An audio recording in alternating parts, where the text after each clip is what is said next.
Praise the Lord. August மாதத்தின் வாக்குத்தத்தமாய் தேவன் எனக்கு கொடுத்த வார்த்தையை உங்களோடு பகிர்ந்து கொள்ள விரும்புகிறேன். 1 கொரிந்தியர் 13ஆம் அதிகாரம் 10ஆம் வசனம். நிறைவானது வரும்போது குறைவானது ஒழிந்து போம். ஆமாங்க, கிறிஸ்துவின் ஊழிய நாட்களிலும் ஒரு குறைவு ஏற்பட்டது. அதாவது 3 நாட்கள் தேவ வார்த்தையை கேட்ட ஜனங்களை பசியோடு அனுப்ப விருப்பமில்லாத இயேசு கிறிஸ்து சீஷர்களிடத்தில் விசாரித்த போது அவர்கள் தங்களிடத்தில் 5 அப்பமும் 2 மீனும் இருப்பதாக, அதுவும் ஒரு சிறுவன் வைத்திருக்கிறான் என்று சொல்லி கொடுக்கிறார்கள். அதே நேரத்தில் கூடவே இது இத்தனை ஜனங்களுக்கு எம்மாத்திரம் என்று சொல்லி கொடுக்கிறார்கள். ஆனால் கிறிஸ்துவோ அந்த 5 அப்பம் 2 மீனை ஆசீர்வதித்து பிட்டு கொடுக்கிறார். என்ன ஆச்சரியம்! 5000 புருஷன் சாப்பிட்டதாய் கணக்கு சொல்லப்படுகிறது.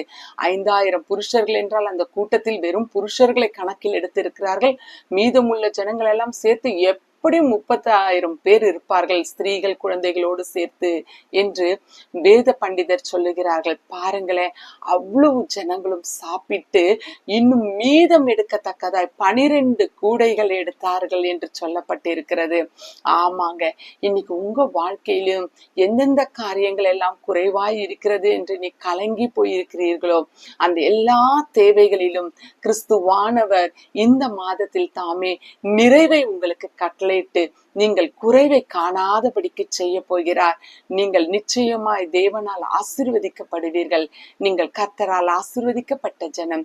God bless you all.